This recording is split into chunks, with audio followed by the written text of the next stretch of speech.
Well, good morning and welcome to Lake Oconee Church. For those of you I haven't met, my name is Andy. I'm on staff here, and I'm so glad that you're here with us, whether you're here in the room or joining us online. And I know that a number of our families are still traveling back in due to fall break, and maybe you're joining us that way right now. But over the past few weeks, our student ministry has asked our students, their small group leaders, and a number of their parents to participate in something called the Water Dispenser Challenge, in which they try to outdrink their refrigerator. So take a look at this.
So props to Cruz Caps.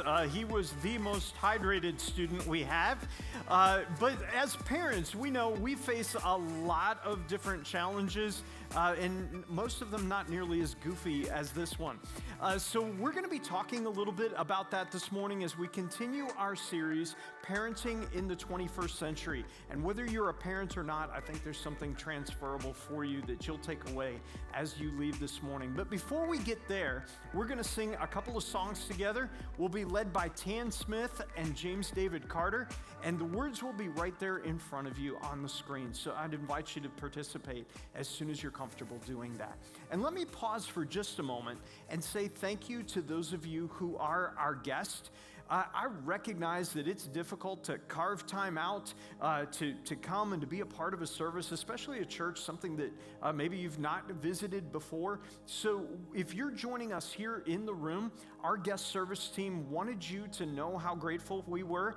And so they've prepared a gift that you can grab quickly by heading by the Love in the Lake Country tent as you leave. And you can grab that gift quickly on your way back to your car. It's something I think you'll enjoy using during the course of this week. And if you're our guest online, you can go to guest.lakeoconee.church and we'll email you a gift, and it's something you'll enjoy using as well. And it's just a small way that we can say thank you for being a part of our service this morning. Well, as we prepare to sing, I'd love for you to be looking for the phrase that says, "Fear cannot survive when we praise you."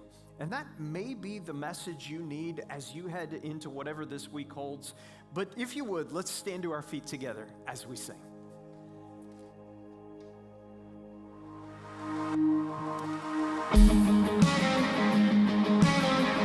Well, good morning, everybody. So glad you chose to be here in the room and also online with us. We're going to sing two songs together, respond to God together. Love for you to join us. Here we go.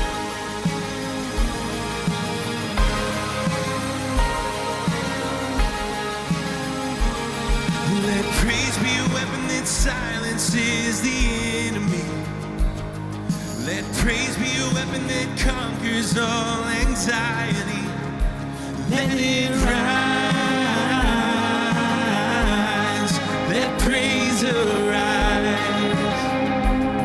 When we sing your name in the dark and it changes everything. We sing with all we are and we claim your victory. Let it rise, let praise arise. We'll see you break down every wall. We'll watch the giants fall. Fear cannot survive when we praise you. The God of breakthroughs on our side, forever lifted high. With all creation cry, God, we praise you. Oh, we praise you. Oh,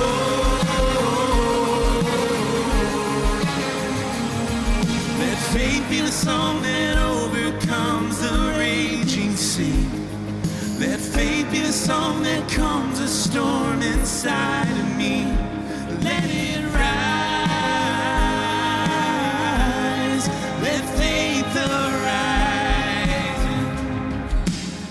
We'll see you break down every wall. We'll watch the giants fall. Fear cannot survive when we praise you. The God of breakthroughs on our side, forever lifted high. With all creation cry, God, we praise you.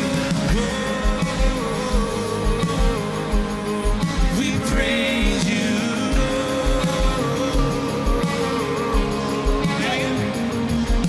This is what living looks like.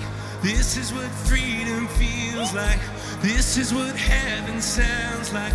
We praise you. We praise you. This is what living looks like. This is what freedom feels like. This is what heaven sounds like. We praise you. We praise you. This is what living looks like. This is what freedom feels like. This is what heaven sounds like. We praise you.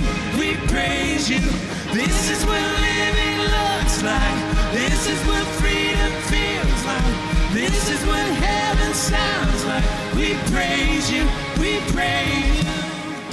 see you break down every wall.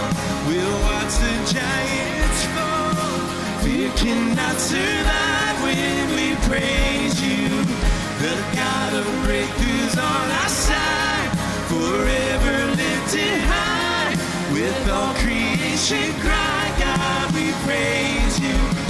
We'll see you break down every wall. We'll watch the giants fall. Fear cannot survive when we praise you. The God of breakthroughs on our side, forever lifted high. With all creation cry, God, we praise you. Sing, we praise you. We praise you. We praise you.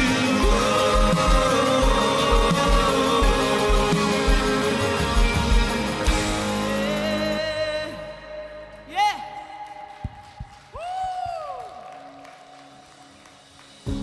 He's so worthy this morning of everything, every praise. Woo. Worthy of every song we could ever sing. Sing with me.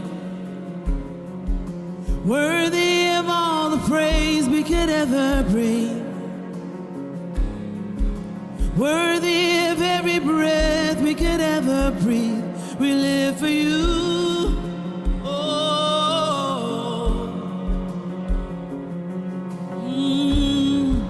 Jesus, the name above every other name. Woo.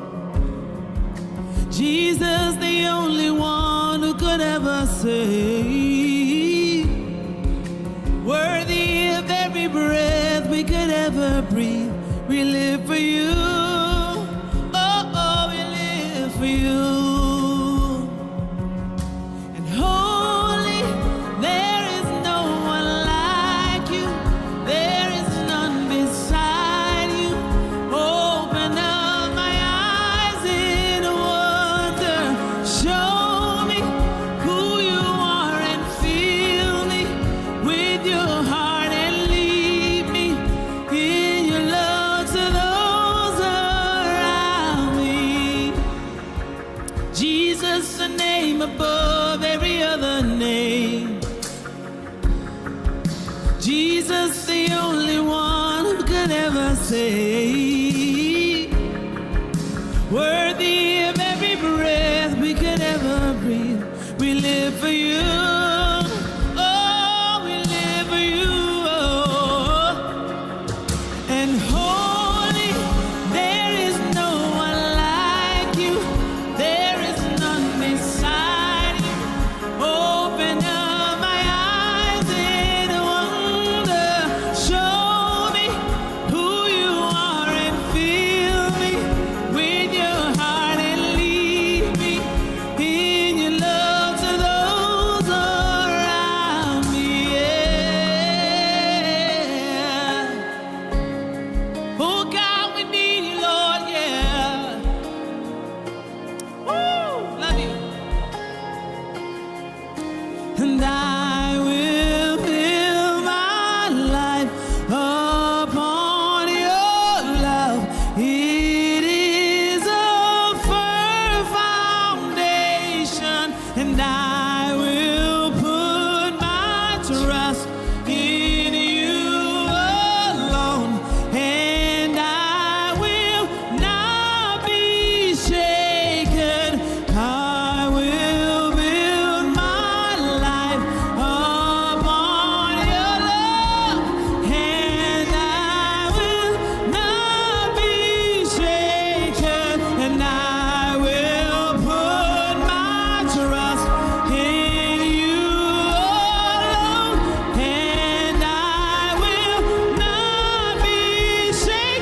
thank you all so much for engaging with us. We love that. He loves it. You may be seated at this time. Think back to that phrase for just a minute. I will build my life upon your love. It is a firm foundation. That's powerful for us as adults. Think how pivotal it can be for a child who's learning to grasp that truth. Imagine the regret, the heartache, and even the guilt that you and I might not have experienced if we had fully grasped that truth when we were little. And that's exactly what's happening down the hall on Sunday mornings as we invest in the lives of the next generation as they come. And the only reason that that's possible is because we have dozens of incredible, selfless volunteers that invest in our children and our grandchildren every single week. And here's the deal. We need more. We need you to consider being a part of that volunteer team. And I get it, because all of us duck when the school club comes our way and wants us to sell wrapping paper, or the teacher wants us to be the room mom that plans the Valentine's Day party. I get that. But this is not that. This is an opportunity to invest in the future of a child. This is an opportunity to be to one child what you pray someone is being to your child or your grandchild. So I'd love for you to consider getting involved in that way. And if that sparks any interest in you, express your interest at the Love in the Lake Country tent if you're here, and they'll get you some information. We'll contact you. And if you're watching online, you can do that through our website and just reach out and express your interest that way, and we'll be in touch. And in that way, we continue to invest in those who are coming next. And you've heard me say this before, but for those of you who give, whether you use the buckets that are beside each of the exit doors or whether you give online at give.lakeoconee.church, you really are investing in each of those children's stories. And I'm so grateful for your part and your pattern in doing that. Now, for those of you who are our guests today, you may not know that we have a variety of speakers on Sunday morning, and the reason is simply that we want to put the most engaging presenters in front of you every single time that you engage with us. And so this morning is no different. We're going to be hearing from Andy Stanley at North Point, and he's bringing us part 3 of our series, Parenting in the 21st Century. But before we get there, let me take a moment and pray for us. God, thank you that we can build our life on your love. Thank you that you love us unconditionally. You love us while we're here participating in this service. You love us as we head into this week and every single thing that's going to happen. You love us when we mess up. It's why you sent Jesus to make things right between us and you. And God, this morning as we learn a little bit more about how to demonstrate that love to those closest to us in our own families, God, I pray that we would pay attention, that we would catch your vision for what love really looks like, and that it would change us. And God, for those who are hurting this morning, I pray that they would feel your love in a very unique and special way, that they would know that they are loved by their Heavenly Father. And it's in the name of Jesus that we pray. Amen. When our kids were young, we had 2 rules on our home, just 2. Honor your mother and don't tell a lie. Honor your mother and don't tell a lie. Now, having observed a lot of families, we concluded that if our kids honored Sandra and I honored Sandra, that they would probably honor me and hopefully they would honor each other.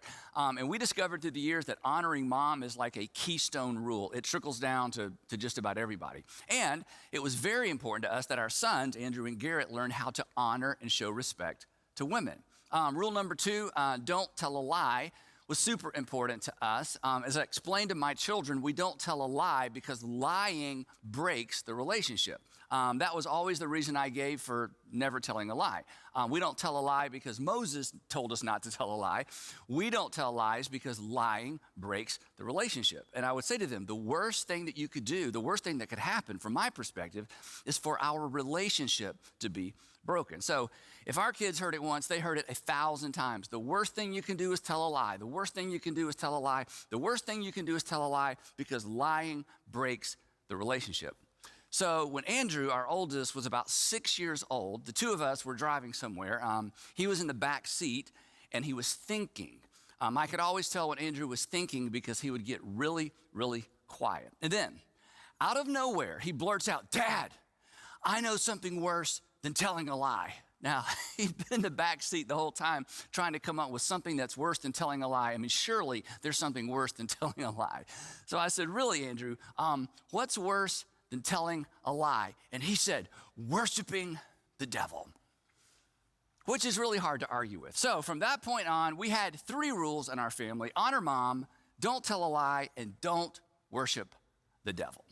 Anyway, this is part 3 of our series entitled Parenting and the 21st Century. So if you are a parent, about to be a parent, you hope to be a parent, maybe you're helping another parent, or maybe you're watching your own kids parent, this series is for you. It's basically for anybody who feels the weight and the responsibility of equipping an infant, a child, a teenager, a student for life. But as I pointed out in episode 1 of this series, when it comes to good examples of family and parenting, unfortunately, the Bible is really not all that helpful. In fact, the Bible is not even encouraging. On the other hand, when it comes to examples of real-world family dysfunction, the Bible's kind of your go-to source. I mean, even Jesus experienced conflict with his siblings.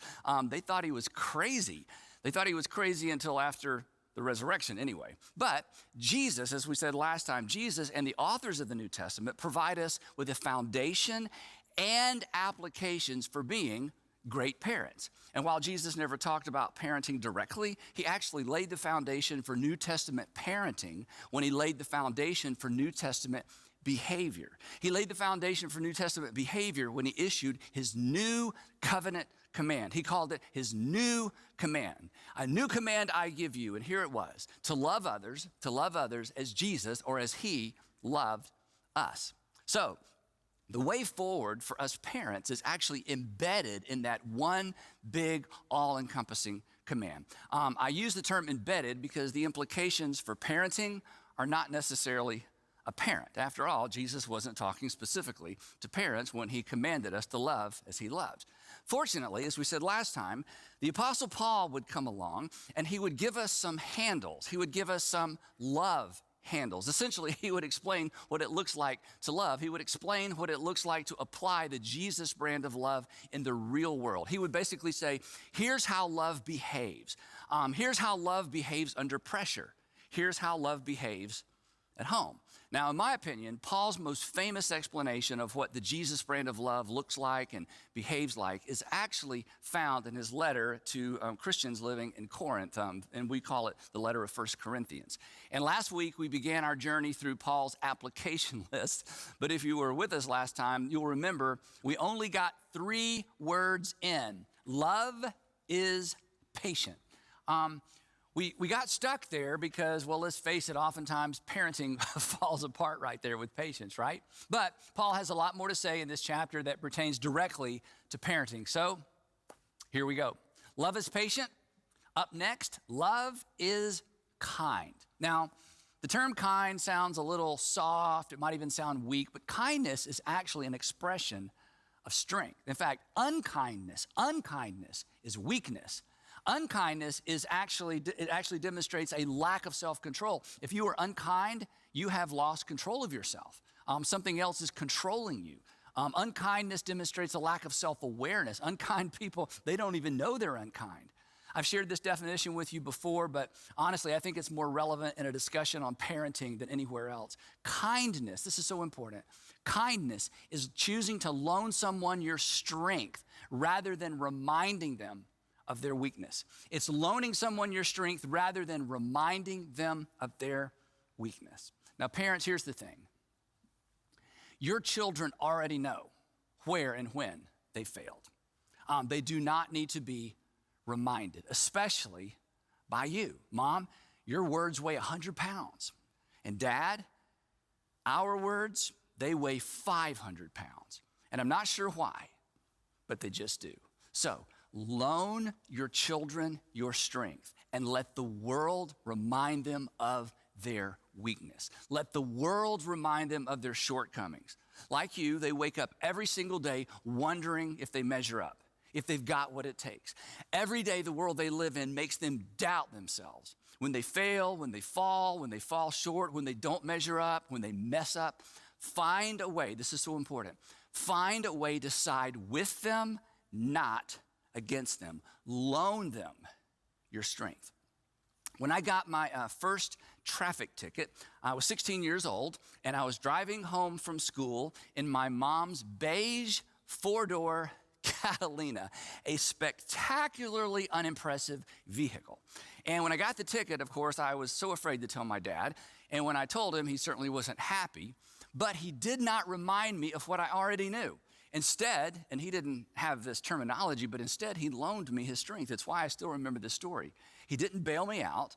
If he had bailed me out, that would have been a reminder of my weakness. Hey, give me that ticket, son. I'll find out what you need to do. Implication being, Andy, you can't do anything right, including figure out how to handle a traffic ticket. Instead, he took the posture that I've tried to take with my kids. Essentially, his posture was this: oh no, oh no, oh no. In fact, this is a great habit to get into whenever your kids get into trouble. Just, oh no. That's too bad. I'm so sorry you got a ticket. I held out the ticket, and he didn't even take it out of my hand. He asked, so what's next? And of course, I didn't know. And he said, well, turn it over on the back. There's some instructions. And then he just left it to me to figure it out. He honored me by assuming I was smart enough to figure out and responsible enough to follow through. He sided with me, not against me. And I ended up going to court. And he went with me. I actually had to go before a judge, but I never doubted in the whole process that my dad was not only with me, my dad was for me. He loaned me his strength. Now, while I'm on this, and this is a big deal, this is why you should never, and some of you are going to disagree with this, but I'll just throw it out there anyway. This is why you should never announce a punishment ahead of time to your children. This is such a big deal. Never announce a punishment ahead of time. That's actually siding against your children. Here's what that communicates. Not only do you have the potential to mess up, I'm anticipating it. I'm prepared for it. Here's what's going to happen if you break the rule. So never announce a punishment ahead of time. Don't threaten. Just expect the best and then act shocked when they mess up. Oh no, I didn't see this coming. That's terrible. Now you're going to have to face the consequences. I hate that for you. Take their side and then honor them by allowing them to carry the full weight of the consequences. Again, we'll talk a little bit more about discipline later, and this will make a little more sense. But one more thing on this. As your kids get older and they mess up, break a rule, whatever, one of the first things they want to know is what? One of the first things they want to know is, what are you going to do? What's the punishment? Act unprepared. Say, I don't know. I am so surprised by this behavior. I just never thought you would, whatever it is they did, and leave them hanging. Now, when they're young, you got to be swift. You got to connect the dots. But once they're older, drag it out. And again, this will make more sense in just a few minutes. The point here is simply this: side with them before you discipline them, because this is what God did for you. Think about it.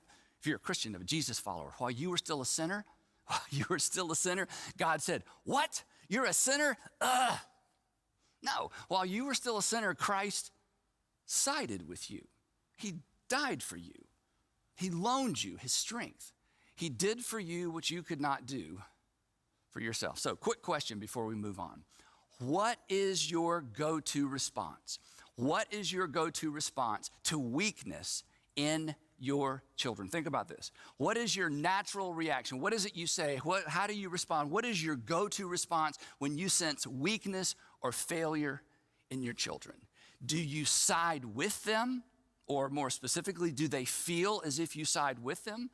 Or do you side and move against them? Love is patient. Love is kind. Moving on. Here's what Paul says next. Love does not envy. Love does not boast. And love is not proud. The reason I put these three together is because they communicate one very, very important idea, especially when it comes to parenting. Love allows the other person to shine. Love isn't threatened by someone else's success. Love fully celebrates. But here's something to consider. Here's what gets in the way of that with families. If you don't feel good about yourself, if you don't feel good about yourself, if you don't feel good about something about yourself, it is hard to let others feel good about themselves. If you don't feel good about yourself, it is very difficult to let others shine. It's very difficult to celebrate others. It's very difficult to allow others to feel good about themselves. You will find it hard to allow your children to feel good about themselves. And when I say that, you think, Andy, absolutely not. But I want you to think about this. If this is true of you, you will have a difficult time celebrating their successes without pointing out something they could have done better, should have done better, and should consider next time. And if that is your habit, if every time they succeed, every time they get an award, every time they just do anything good, you find yourself going right into coaching mode instead of being able to stand back and just celebrate their success, mom, dad, you need to look in the mirror. And I'll tell you where the other dynamic where this plays out is in the area of sarcasm. Sarcasm. There is no place for sarcasm between a parent and a child. And generally, it's the parent that starts it, right? And this is true regardless of the age of your children. Just eliminate it. And here's why. Your words weigh too much. They cut too deep. And sarcasm is at best for peers, but you and your children are not peers. And here's the thing, especially dads, you'll always win the sarcasm contest. And love never tries to win. Besides, your sarcasm, it may actually be a reflection of your own insecurity. I was just kidding, I was just playing. Okay, those phrases are a waste of breath. The damage is done. It's unkind. Moving on. Now, the next term that the Apostle Paul introduces early on became and continues to be a centerpiece in our home. You'll find this next term at the center of every mutually satisfying relationship. When a family or a community or a company or a country embraces this one dynamic concept, honestly, it eliminates the need for countless rules, laws, and regulations. It's why we only had 2 standard rules in our home, and it's why honor mom was at the top of the list. Paul states it in the negative. Here's what he writes. He says, love does not dishonor others. Love does not dishonor others. Honor. In the families that Sandra and I were most impressed with, there was a culture of mutual respect. They honored one another. I love this word. They deferred to each other. And there was no tolerance for dishonor, no tolerance for disrespect, none. Honest, intense communication, absolutely, but not disrespect. So the way we figured it, again, going back to what I said earlier, if I honored Sandra, and if I insisted the kids honored Sandra, it would set a tone for them to honor each other and ultimately me. And here's the thing, and here's why this is so important.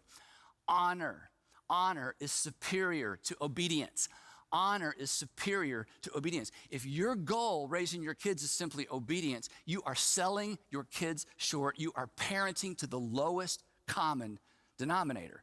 In an environment of honor, there is virtually, again, no need for rules. Where there is a lack of honor, you can't have enough rules, right? You have to cover every eventuality. And if you don't have a culture of honor in your home, you know this, it's exhausting. It just becomes a game of catch me if you can. You said to be home by 9, but you didn't say 9 p.m., right? But it doesn't have to be that way. So don't aim for and don't settle for obedience. Again, obedience addresses the lowest common denominator.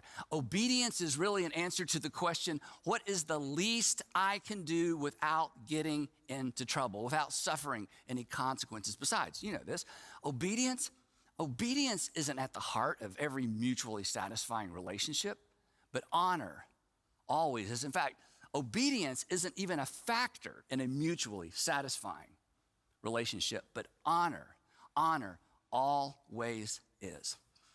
Years ago, we had a foster child who was a teenager. She stayed with us a long time. And when she came to live with us, she was there probably a week, maybe a week and a half, and I'll never forget. She came downstairs, she sat at the kitchen counter, and she looked at Sandra and me, and she said, literally, "What are the rules here? What are the rules here?" Now, we knew her enough to know she wasn't asking us about the rules because she wanted to keep the rules. She was looking for a way to work around the rules, but you can't work around the rules until you know the rules. So she sat right down, she said, "What are the rules?" And I smiled, I said, "Well, that's not how we do it here."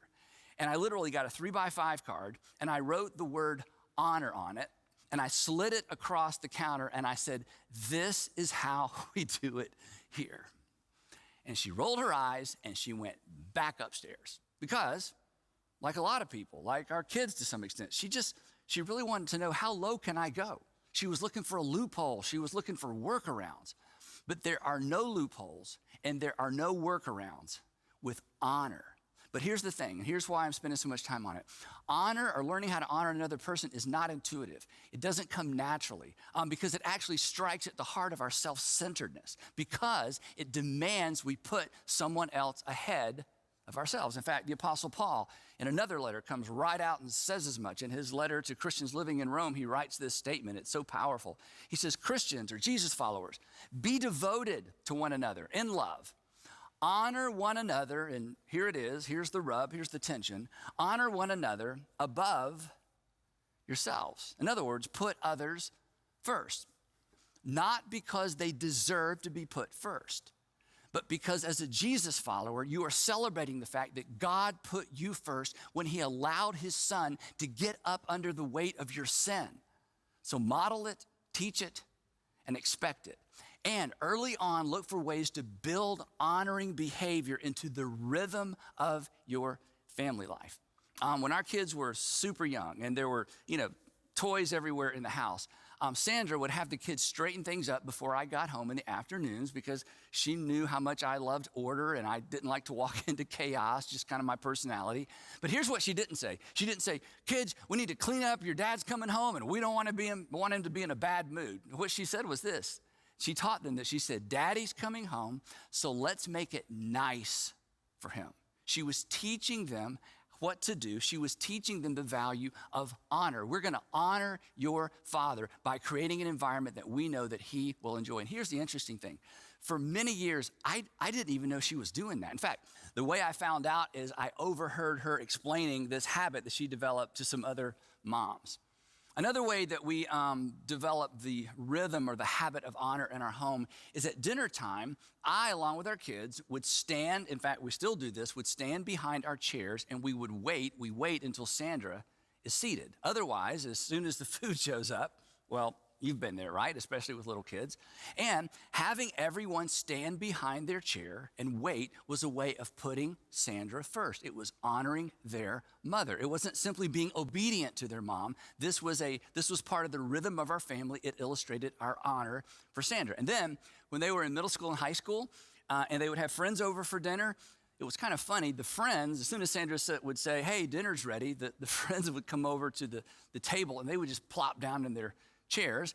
Then they would suddenly notice they were the only ones seated. They would stand back up, stand behind their chairs, look around and have no idea what was going on. And then Sandra would sit down and everybody else would be seated and we would begin to eat. But after a while, they learned. We trained our kids' friends. So the point is simply this. Look for ways to model honor and build it into the culture of your home. And mom and dad, you know this, but I'll say it anyway. It begins with you. It begins with the way that you treat and honor each other. Again, Paul's words are so instructive for married couples. Be devoted. Look at this. Be devoted to one another. And everything that flows from the word devoted actually explains what it looks like to be devoted to one another. And if you're devoted to one another, Paul says, here's what it looks like. Be devoted to one another in love. How do we do it, Paul? It's simple. You honor one another above yourselves. That healthy marriage is always characterized by mutual submission. In the book of Ephesians, the letter of Ephesians, he says this. He says, submit to one another out of reverence for Christ. In other words, put the other person first. As I've suggested on multiple occasions, marriage, a healthy marriage is simply a submission competition. It is a race to the back of the line. And you know this. Any other type of competition in marriage results in a winner and a loser. And if your spouse loses, you haven't really won anything. Now, we're going to continue with Paul's love handles next time. But before we wrap up, I want to get really practical. If you choose, and I hope you will, if you choose kindness and honor as centerpieces for your home, then any behavior that's dishonoring requires a response. It requires disciplining. Now, in our family, for us, dishonoring behavior was anything that we referred to as one of the 3 Ds. These were the 3 Ds: dishonesty, disrespect, and disobedience. Anytime there was dishonesty, disrespect, or disobedience, we disciplined for these 3 things. Now, childish behavior, that was different. We corrected for childish behavior because we have to teach our kids and coach our kids, but we disciplined for the 3 Ds. So, if you choose kindness and honor as centerpieces for your family, then any behavior that's dishonoring requires discipline. You can't ignore it. Ignoring it rewards it. And what's rewarded is repeated. What's rewarded is repeated. So if you want to raise dishonest, disrespectful kids, just ignore it when you see it. That's really all it takes. Nature will take it from there. But if you don't want dishonest, disrespectful kids, you have to discipline for it. But here's the thing. For the discipline to be effective, not just scary and not just something to be avoided, for discipline to be effective, the discipline must directly address the fact that a relationship has been damaged. In other words, there has to be a correlation, and maybe a question will help explain this. If dishonoring behavior, think about it this way. If dishonoring behavior breaks or undermines a relationship, remember lying, I don't want you to lie because lying breaks the relationship. If dishonoring behavior breaks or undermines a relationship, what should the goal of your discipline be? I want you to think about this. If the fundamental problem with dishonesty and disrespect or disobedience is that it disrupts or undermines the relationship between you and your children, or maybe between your children and someone else, if the real issue, and it is, if the real issue is a break in trust, a break in the relationship, what should the goal of your discipline be? When we discipline our children, what should we be trying to accomplish? Now, again, I've been doing this a long time. I spent many, many years working with middle school and high school parents, and here's what I observe. For many parents, and I understand this, for many parents, there's not really a goal. But if there's not a goal in your discipline, then it's not really discipline. It's just punishment. Because discipline makes a person better. This is why we all wish we were more disciplined. But punishment rarely makes anybody better. Punishment just makes people careful so they don't get caught next time. It doesn't make us better, but it certainly has the potential to make us bitter, right? And here's why, because the message of punishment is this: if you don't obey me, bad things will happen to you. And when you think about most of the punishment that goes on in most homes, assuming it's going on, it's really little more than payback. You did something bad, so I'll do something bad to you. You inconvenienced me or you embarrassed me, so I'm going to inconvenience and I'm going to embarrass you. So again, if dishonoring behavior breaks or undermines the relationship, think about it, then what should the goal of your discipline be? And the answer is restoration of the relationship. The goal of discipline is restoration of the relationship. If disobedience, disrespect, dishonesty damage the relationship with you or anyone else, the discipline should facilitate restoring the relationship. So here's the takeaway. Discipline your children in the direction of relationship restoration. And the sooner you start, the better, because relationship restoration is something that must be taught. We don't come into the world understanding how to do this. And in fact, let's face it, you know some adults who've never figured this out. Perhaps you've never figured this out. If you've ever said, I don't know why you're still upset. I said I was sorry. If you have ever said this or anything like this, perhaps you've never learned the art of restoring a relationship. I don't know why you're still upset. I said I was sorry. You know what the implication is? The implication is Doesn't saying sorry restore the relationship? I mean, doesn't saying sorry get us back to where we were before? No. In fact, in some cases, simply saying you're sorry is insulting. It communicates, something must be wrong with you if you're still not okay after I said I was sorry.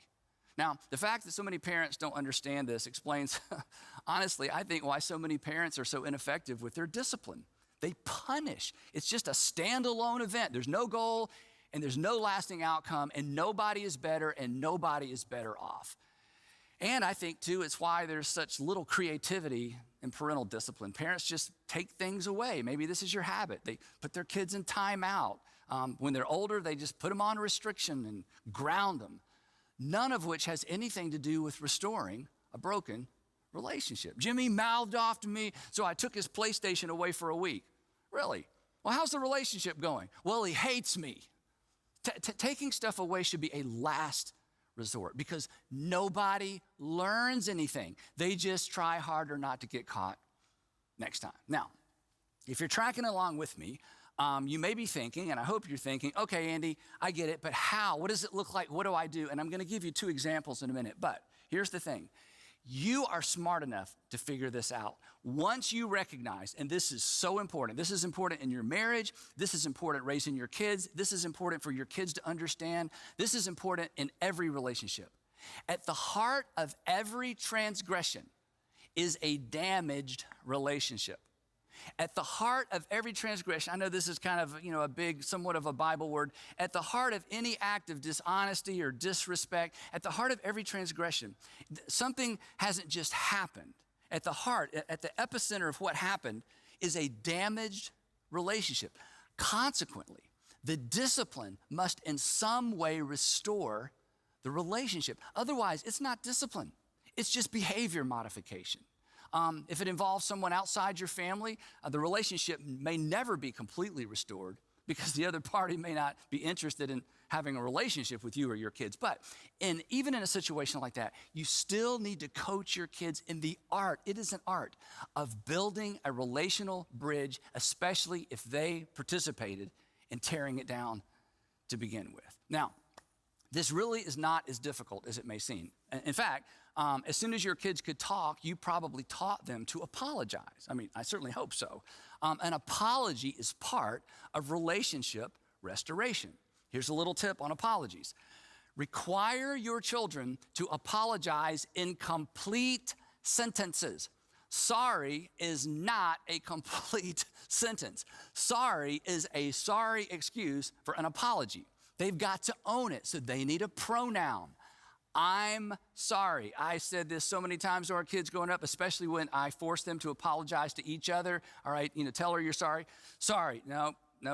We need a pronoun. I'm sorry. You've got to own it. And of course, you look them right in the eye. I bet you've taught your kids that. But here's the thing. Our kids need to understand, and regardless of how old your kids are, they need to understand that when they're dishonest or disrespectful, they've taken something away from the other person. And consequently, because they've taken something away, they owe that person something. This is why we say you owe them an apology. But in most cases, we owe them more than an apology. So here's what I want to suggest you teach your kids to say. And if you don't like my version of this, come up with your own. Here's what you teach them to say. You teach them to say, I'm sorry, and then of course they need to explain exactly what they're sorry for. You got to make them say it so they can own it. I'm sorry I disobeyed you. I'm sorry I kicked over your blocks. I'm sorry I came home late. I'm sorry I didn't answer when you called, whatever it is. I'm sorry, right? And then add this. Is there anything I can do to make it up to you? Now let me just warn you. They're going to hate this part. They're going to hate this. But I'm telling you, this is how you help your children understand that they took something and they owe something. They took something and they owe something. What can I do to make it up to you? And when you teach them to think this way, you're laying the groundwork for restoration and restitution. Sometimes it's appropriate to ask someone for forgiveness, but honestly, sometimes it's not. And we will save a discussion on that for another time. Couple of illustrations. When our boys were around 8 and 10 years old, Sandra and I came home from a date and discovered that they had been extremely disrespectful to the babysitter. I mean, it was a nightmare. And this is somebody we'd known for a long time, and she was hesitant to complain, but she did, and we were so glad she did. And she needed to. When we got home, the boys were asleep, so we didn't wake them up. But the next morning, Sandra woke them up, sent them to their little desk, and had them write an apology note to Pam. Each one wrote an apology note. But that was just the beginning. When they finished, Sandra read over the notes to make sure they were fine. Then she told them to get dressed up a little bit, get their little wallets, and get some money out of their savings jar and meet her in the car. And they had no idea what was going on, and she did not tell them until everybody was buckled up and they were driving down the driveway. And then she laid out the game plan. She said, boys, we are going to Kroger, and you're going to go inside, and you're going to buy Pam flowers with your own money. And then we're going to drive to Pam's office, and you're going to deliver the flowers and the notes, and you're going to apologize. And they were mortified. Honestly, they would have preferred that we take away everything in their rooms for an indefinite period of time. And not to mention, they hated wasting their money on flowers. They were humiliated. They were shamed. It was perfect. And here's the other thing. Pam didn't know they were coming. So picture this, and neither did the other people in her office. So imagine it. Here they walk in, and here's Sandra and these two little boys with these flowers and an envelope, and they make their way to her office.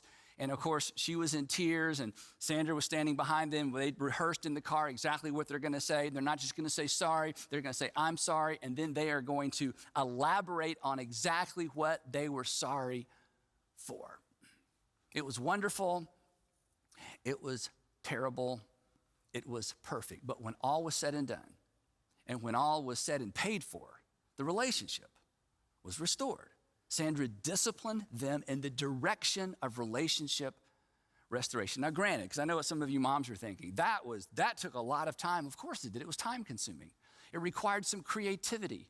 But it was discipline. It wasn't just punishment. It was a means to an end. They were better for it. Years later, the boys are old enough to drive, and one of our sons was extremely disrespectful to Sandra. Remember rule number 1, honor your mother. I wasn't there when it happened, but when I found out, I was furious. I was so mad, but I knew, he's 16 years old, just, taking stuff away, that's not going to accomplish anything. It doesn't restore anything. And an apology wasn't enough. She was really hurt, and understandably so. This required something big, and this required something memorable. So after I calmed down, and earlier in this message, I said, don't rush to creating a judgment. Don't rush to creating a discipline, because sometimes you need time. And the reason we're not creative is because we rush. So I gave it some time. He knew he was in trouble. He knew there would be consequences. My kids were accustomed at this point to me dragging this out, no immediate response, to the point that sometimes they thought I forgot, but of course you never forgot. So after I calmed down, I asked the question I want all of us to begin asking. How do I discipline toward restoration? And according to Sandra, what I came up with was my finest parenting moment. I required him to ask his mother out and take his mother out on a date. He would ask her out, he would drive, he would choose the restaurant, it would be somewhere nice, and he would pay for dinner. And he looked at me and he said, "Are you kidding?" And I said, "No." And honestly, I think he was probably tempted to just hand me his keys, but I would not have accepted them. So he took Sandra to dinner, and you can imagine what happened. They talked. They reconnected. I didn't have to ask him to apologize. It happened naturally. And Sandra would tell you, it is one of her most cherished memories. So you can do this. And you know where I got all this? It's at the center of our faith. For all have sinned and broken their relationship with God. And what did God do? Punish us? No, he didn't have to, because you'll discover this eventually. Sin has a built-in wage. Sin has a built-in payment plan. All sins come prepackaged with a punishment, a consequence. So instead, what did God do? He made the first move to restore us. And then he sent us out into our broken world to restore our broken relationships. The relationships we broke, the ones that we broke through our dishonesty and our disrespect. The relationships we damaged through our impatience and our unkindness, our dishonoring responses and behavior. And he's given us the responsibility of teaching our children how to restore their broken relationships as well. So, loan them your strength, stop with the sarcasm, and discipline toward relationship restoration. That's good parenting, and that's what your Heavenly Father did for you. And we will pick it up right there next time in part 4 of parenting in the 21st century.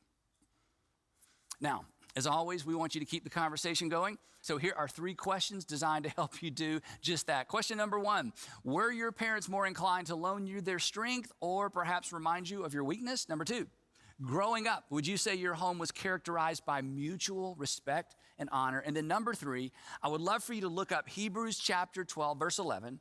And according to the author, answer this question: what is the goal? What is the goal of discipline? What is your goal in your discipline? And what would it look like in your home if you embrace the goal of relationship restoration? Talk about it, and I'll see you right back here next time as we wrap up parenting in the 21st century. I'll see you then. Definitely some helpful principles for those of us who are parents and grandparents and have a child in our home. Super helpful just as we go about adult life as well. So I hope that you'll give some thought to this as you go through the course of this week, and plan to come back next Sunday as we jump into part 4 of this series. And it's also our mega awesome costume party for our babies, preschoolers, and elementary children during the 9 o'clock service, 9:15 service. So you'll want to go ahead and get tickets for that if you want your children to participate in that. So as those become available online, you'll want to jump in and grab those. And until then, I hope that you have a wonderful week, and we'll see you next Sunday. Take care.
this beat in my dream.